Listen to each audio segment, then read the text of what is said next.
Vous regardez la radio à la télévision, merci de votre fidélité. Vous êtes sur Kivu 1, vous êtes les mieux informés.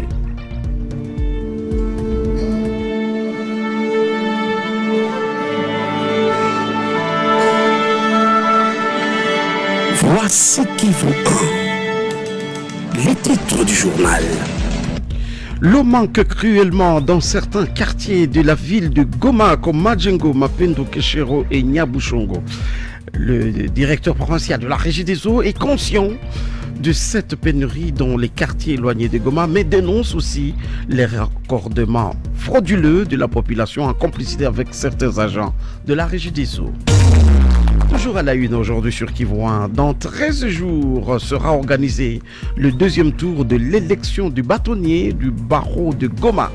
Le torchon brûle toujours entre le bâtonnier sortant, Maître Dunia Ruyenzi, qui a obtenu l'annulation du premier tour, mais Maître Kitoga Kasilenge est aussi à Kinshasa au Conseil national de l'ordre pour tenter de colmater les brèches. Autre titre, comme prévu, l'opposition a déposé ses cartons jaunes adressés au chef de l'État, au gouvernorat de province. La ville de Goma a été paralysée par la marche du rassemblement qui malheureusement a été émaillée de plusieurs incidents dans les quartiers. L'inspecteur divisionnaire adjoint Vital Awashango déplore encore une fois l'utilisation des enfants dans cette marche et invite le maire de la ville avec les organisateurs de reconsidérer l'organisation de ces marches à deux vitesses où il y a à la fois la marche pacifique et la perturbation des activités de ceux qui ne sont pas concernés, mais aussi les jets de pierres et barricades de route. Kivu 1, la radio à regarder, la télévision à écouter. Fidèle au poste, c'est son 6h05. Gisèle Kaimbani, notre cantenaire. À vous. Bonjour Magloire Paloukou, bonjour aux auditeurs de la radio Vision de Goma. Les habitants de Goma vivant dans les quartiers Keshero, Himbi, Mapendo et Nyabushongo manquent cruellement de l'eau potable. Dans certains quartiers, depuis une semaine et d'autres 4 jours, ils n'ont pas vu une seule goutte d'eau couler de leur robinet. Pour l'actuel directeur provincial de la régie des Nord Kivu, Emmanuel Mouindo, la gestion de l'eau à Goma est une question très complexe. Les unités de production sont très vétustes, dit-il. Après avoir réparé certains accessoires, il est en train d'équilibrer le réseau afin que la desserte soit permanente et régulière. Et notre problème crucial de la régie des Nord Kivu, elle n'a pas de recette. Elle produit mensuellement plus de 700 000 mètres cubes, mais elle ne parvient même pas à vendre 250 000 mètres cubes et chaque abonné détient 17 factures non payées, tranche-t-il. Il révèle même que la régie des eaux a travaillé pendant 1 année et 5 mois sans que personne ne paye sa facture. Emmanuel Mouindo, je l'ai interrogé hier. Nous procédons aux manœuvres de VAD pour essayer d'alimenter des quartiers séparément. Et ça, nous le faisons avec une politique très suivie pour que cela se fasse selon un ordre donné. Mais nous assistons parfois à ce que, souvent, très souvent, les inciviques se pointent. Ils font juste les manœuvres contraires de ce que nous avons effectué. Par conséquent, beaucoup de quartiers restent en permanence sans eau et pourtant nous savons que nous avons envoyé l'eau. Nous sommes très contents, nous sommes appuyés par les autorités locales.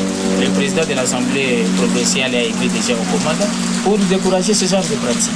Oui, et pour terminer, monsieur le directeur, c'est quoi le message que vous pouvez lancer particulièrement à cette population-là qui en est victime de tout ça? Le plus grand message que je peux adresser à la population, c'est de régler leurs factures impayées.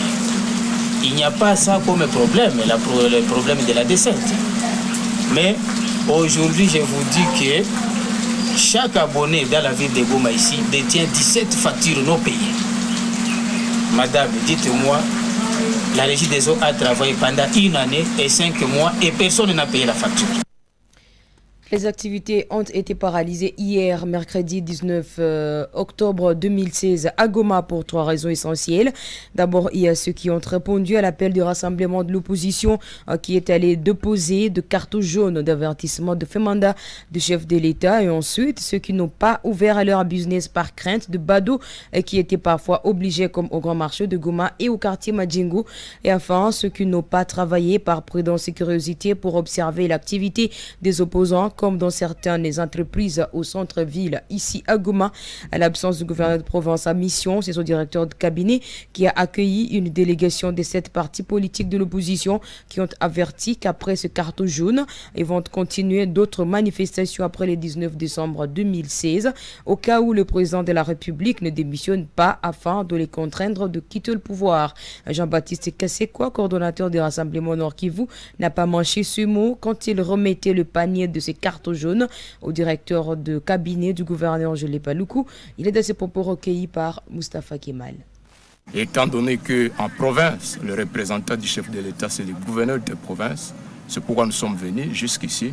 Et la lettre, nous venons de la remettre à son directeur du cabinet, la lettre accompagnée du carton jaune que nous avons mis dans un panier.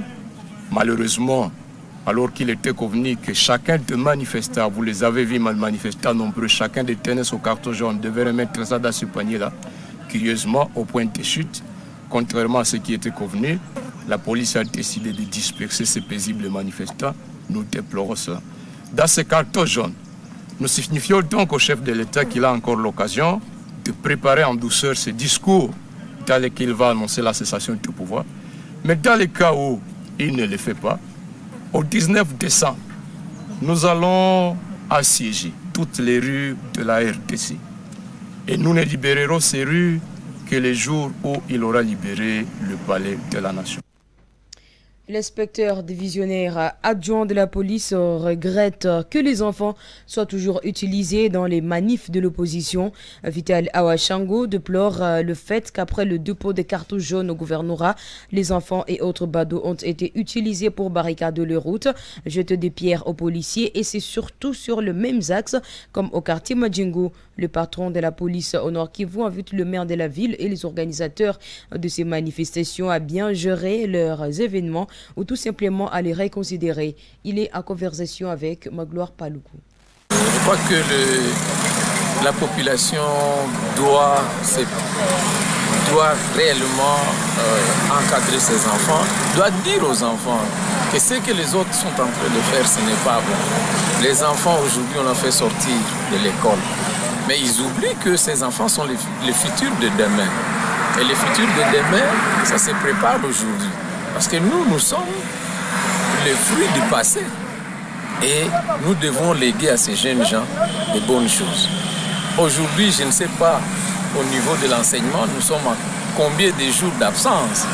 Parce que si aujourd'hui on déclarait l'année blanche, je crois que ce sera des préjudices graves aux parents. Est-ce que vous croyez qu'il y a, dernière question, qu'il y a un double jeu?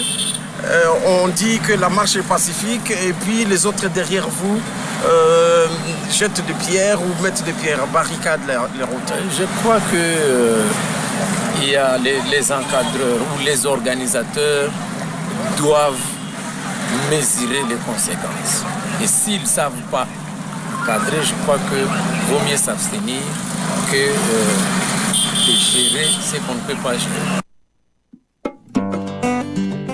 Que peut-on offrir de plus précieux à nos enfants? Un modèle d'adulte épris d'épée. C'est aussi le vœu de Monseigneur Melchisedek Paluku Sikuli, évêque du diocèse de Butembo, Béni. La paix, c'est un don de Dieu confié à l'homme.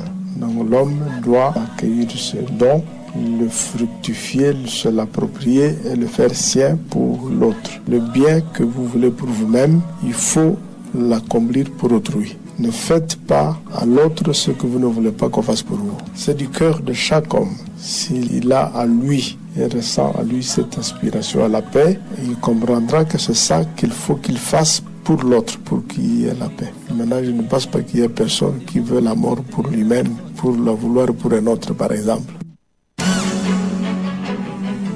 Ce message vous est offert par l'Union nationale de la presse du Congo, section du Nord Kivu, l'UNPC pour la liberté d'expression, la cohabitation pacifique et la paix. minutes sur la radio Vision de Goma, c'est les 6h05. Merci de votre fidélité. Un second tour pour l'élection du bâtonnier du barreau de Goma sera convoqué dans 13 jours sur instruction du Conseil national de l'ordre des avocats sous le vice-doyen maître Thierry Kahatoa qui convoquera l'Assemblée générale. La signature du doyen Paluku Rive étant déjà récusée. Les concurrents de l'actuel bâtonnier Dunia Ruenzi, maître Kitoga Kasilengue est à Kinshasa après son rival pour faire attendre sa voix. Il dit que toute campagne contre lui est déloyale. Il a été joint par Magloire Paluku. Nous sommes organisés, le barreau est une institution bien organisée. Il y a le barreau à cour d'appel et il y a un barreau national, ce sont des fédérations. C'est une organisation du barreau qui fédère tous les barreaux de la République démocratique du Congo. Et la loi organique de ce barreau a organisé les instances comme qui quitterait celui qui commence une affaire de la cour d'appel va à la cour suprême de justice. Une chose, nous sommes au barreau de Goma, qui a une affaire, on l'amène devant le Conseil national de l'ordre des avocats. C'est pourquoi nous sommes ici, que nous avions cet instant, le bâtonnier sortant, maître Denis Yenzi, a amené ici au Conseil national de l'ordre, c'était pour suivre cette affaire, faire plaider devant le Conseil national de l'ordre, c'est qu'il a décidé que le deuxième tour soit organisé au bout de 15 jours à d'hier soir. Pour la rentrée académique 2016-2017, l'ULPGL, Université libre des pays des Grands Lacs, mise sur l'assurance qualité de l'éducation. Le professeur Léopold Kambale Karafouli, recteur de l'Université du libre des pays des Grands Lacs, a révélé à la presse hier pour commencer cette année que l'ULPGL a mis en place une cellule d'assurance qualité de l'éducation qui va travailler en symbiose avec les étudiants et les doyens des facultés afin d'évaluer les enseignements dispensés et tout le support de l'étudiant ainsi que l'étudiant lui-même. Il est dans ses propos recueillis par Modeste Rwanika. Alors nous allons poursuivre dans cette même allure à renforçant cette cellule de qualité qui a été même formée par la cellule de qualité du ministère sur le système LMD et à la pédagogie active et participative que la cellule a organisée avec notre professeur Christian Gretz, où on a formé tous les professeurs et tous les assistants chefs de travaux sur la pédagogie moderne en vue d'améliorer la qualité de l'enseignement. Nous avons mis en place aussi les laboratoires, là où c'était nécessaire, comme à la faculté des sciences technologies appliquées et les ateliers, toujours dans le souci d'améliorer cette assurance qualité. Et cette année, nous commençons la construction de la deuxième phase de la faculté de sciences technologies appliquées et nous allons continuer à équiper ces ateliers et laboratoires pour nous permettre à nos étudiants de faire leurs travaux de recherche comme le TFC et le TP, les travaux du professionnel, afin d'améliorer la qualité. Et nous avons aussi la lutte contre les antivaleurs. Julien Paluku a reçu plusieurs délégations de politiciens de l'opposition, de la majorité et même de la société civile hier à Béni. L'objectif est de sensibiliser contre les phénomènes de tatouage par le gris-gris pour soi-disant devenir invincible face aux ADF. Les partis politiques de l'opposition ont fustigé une certaine léthargie dans la gestion de la question des ADF et a invité le gouverneur à s'asseoir aux côtés de notables pour faire passer son message. Reportage Kivu Ayassine Kombi depuis Béni. Reçu par le gouverneur, les membres de l'opposition et G7 qui pensent que ce phénomène serait emporté demandent à Julien Paluku de consulter les notables pour la réussite de sa campagne. Christophe Saïba est coordonnateur du rassemblement de l'opposition à Béni. À Béni, le phénomène, là, tatouage n'est pas d'origine de Béni, ça a toujours été importé. Et tout ce qui est arrivé à Béni, c'était sous l'œil impuissant, non vigilant des forces de l'ordre. Et nous leur rétorquons ça, nous ne sommes pas responsables. Ce sont eux qui savent d'où ces personnes sont venues et leur destination actuelle. Il faut qu'ils s'associent aux notables pour que sa campagne soit bien vulgarisée et que tout le monde puisse s'y impliquer. Ce jeudi, le chef de l'exécutif provincial va recevoir la jeunesse et différentes structures féminines de Béni Julien Paluku promet aussi prendre langue avec les jeunes de Boyken qui ont combattu les ADF et tué une femme qui faisait partie de leur groupe lors de la récente incursion. Béni, Yassine Kombi, Kivu 1. C'est la fin de ces 6h05.